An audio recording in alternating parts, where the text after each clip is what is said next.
Halo semuanya, pada video kali ini kita akan mempelajari materi pesawat sederhana.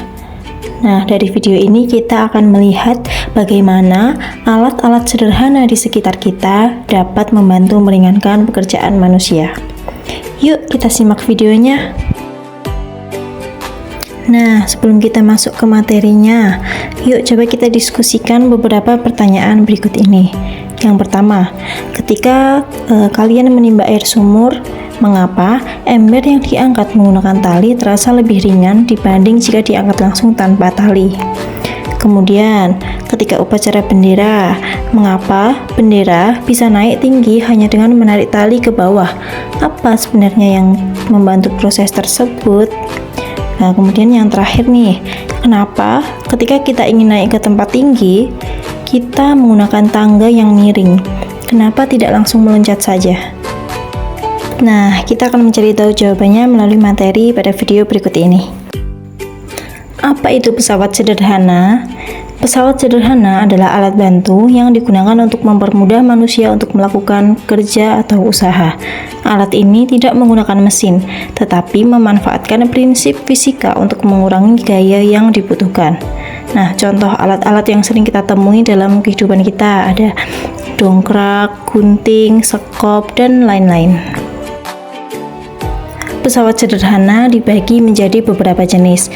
Yang pertama ada tuas atau pengungkit, yang kedua ada bidang miring, yang ketiga ada katrol, dan yang keempat ada roda berporos. Nah, keempat jenis pesawat sederhana tersebut bekerja dengan cara yang berbeda, tetapi memiliki tujuan yang sama, yaitu untuk meringankan usaha.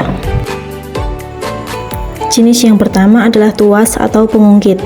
Tuas adalah jenis pesawat sederhana yang dibuat dari sebatang benda, bisa berupa kayu atau logam, dan dapat berputar pada sebuah sumbu atau titik tumpu. Nah, tuas ini bekerja dengan cara meringankan usaha dengan cara menggandakan gaya kuasa dan mengubah arah gaya. Nah, bisa dilihat pada gambar, terdapat beberapa komponen tuas. Yang pertama adalah beban. Beban adalah titik atau letak benda yang akan dipindahkan. Kemudian yang kedua adalah kuasa. Kuasa adalah letak gaya yang diberikan oleh tangan. Dan yang ketiga ada titik tumpu, yaitu tumpuan benda untuk bergerak. Tuas sendiri dibedakan menjadi 3 jenis berdasarkan letak tumpu, beban, dan kuasa. Tuas golongan pertama, titik tumpu berada di antara beban dan kuasa. Contohnya ada jungkit, gunting, tang, palu, dan penjepit. Kemudian tuas golongan kedua, beban berada di antara titik tumpu dan kuasa. Contohnya ada pemecah biji, handle rem, pembuka botol, pemotong kertas, dan gerobak roda 1. Kemudian tuas golongan yang ketiga, kuasa berada di antara beban dan titik tumpu. Contohnya ada strapless, pinset, cangkul, dan sekop.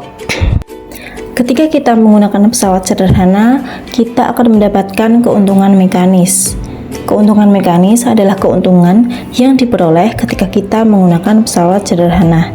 Nah, pada tuas atau pengungkit, berlaku persamaan W dikali LP akan sama dengan F dikali LK, atau bisa dituliskan dengan W per F sama dengan LK per LP. Nah, dari persamaan tersebut, kita bisa mencari keuntungan mekanis ketika menggunakan tuas, yaitu Km sama dengan W per F sama dengan LK per LP, di mana W adalah berat beban dengan satuan Newton, F adalah gaya dengan satuan Newton, LK adalah lengan kuasa dengan satuan cm atau meter, LP adalah lengan beban dengan satuan cm atau meter, dan Km adalah keuntungan mekanis. Pesawat sederhana jenis kedua adalah bidang miring. Bidang miring adalah bidang datar yang dibuat miring atau membentuk sudut tertentu. Tujuan digunakannya bidang miring adalah untuk memperkecil usaha saat memindahkan benda dari ketinggian tertentu. Nah, semakin landai bidang miring, maka gaya yang diperlukan akan semakin kecil. Nah, dalam bidang miring berlaku persamaan W dikali H sama dengan F dikali S. Maka dari itu, keuntungan mekanisnya dapat dicari dengan persamaan Km sama dengan W per F sama dengan S per H, di mana W adalah berat beban dengan satuan Newton, F adalah gaya dengan satuan Newton, S adalah panjang bidang miring dengan satuan cm atau meter, H adalah ketinggian dengan satuan cm atau meter, dan Km adalah keuntungan mekanis. Coba kita ingat pertanyaan diskusi, kenapa kita menggunakan tangga miring untuk naik ke tempat tinggi, bukan meloncat. Nah, ketika kita meloncat, kita membutuhkan tenaga yang lebih besar dan berisiko jatuh. Tangga miring bekerja sebagai bidang miring yang membuat kita naik sedikit demi sedikit, sehingga tenaga yang dibutuhkan akan menjadi lebih kecil dan jauh lebih aman. Pesawat sederhana jenis ketiga adalah katrol. Katrol merupakan roda yang berputar pada sebuah poros yang terhubung dengan tali atau rantai. Nah, katrol ini digunakan untuk mengangkat atau menarik benda.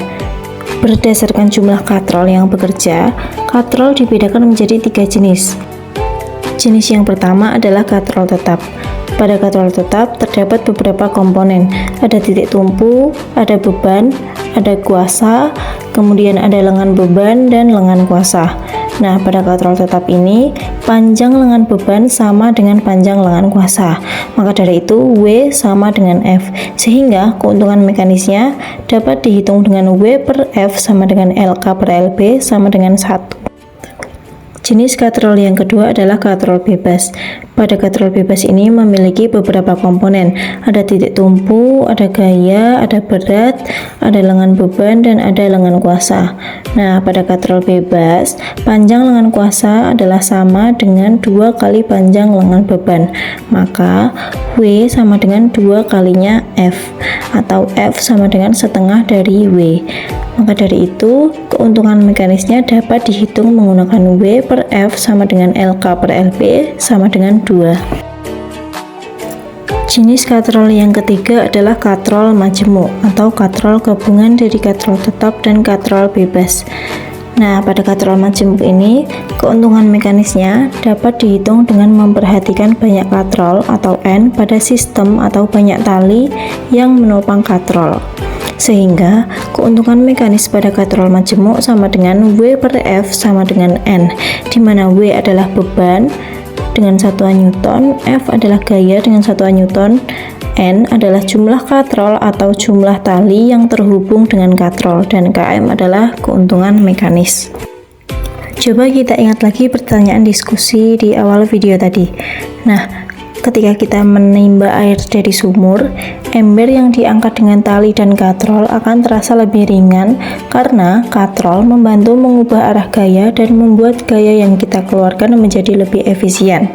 Kita tidak perlu menarik beban ke atas secara langsung, tapi cukup menarik tali ke bawah dengan tenaga yang lebih kecil. Begitu juga ketika kita upacara bendera. Kenapa bendera bisa naik tinggi hanya dengan menarik tali ke bawah? Nah, itu dikarenakan katrol pada tiang bendera mengubah arah gaya. Kita menarik ke bawah, tapi benderanya bergerak naik. Katrol inilah yang membantu prosesnya, sehingga pekerjaan menjadi lebih mudah, cepat, dan tidak membutuhkan tenaga yang besar. Jenis pesawat sederhana yang terakhir adalah roda berporos atau gear.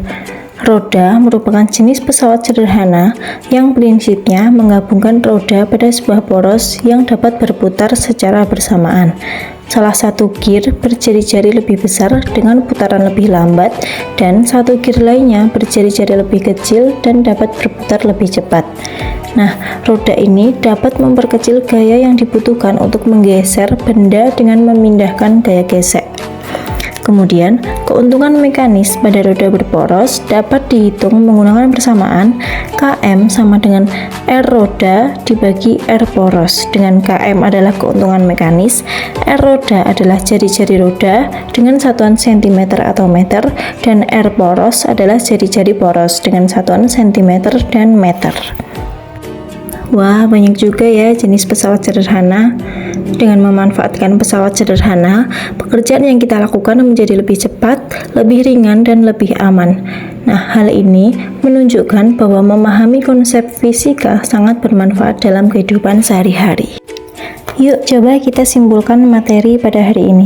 Pesawat sederhana adalah alat yang membantu kita bekerja lebih efisien. Ada 4 jenis pesawat sederhana, yaitu tuas, bidang miring, katrol, dan roda berporos. Semua alat tersebut memanfaatkan prinsip mekanik untuk mengurangi gaya yang dibutuhkan. Nah, setelah mempelajari materi ini, coba kalian perhatikan alat-alat di rumah kalian. Pasti banyak yang termasuk pesawat sederhana. Demikian pembelajaran tentang pesawat sederhana. Semoga materi ini menambah pemahaman kalian ya. Terima kasih, sampai jumpa di video berikutnya.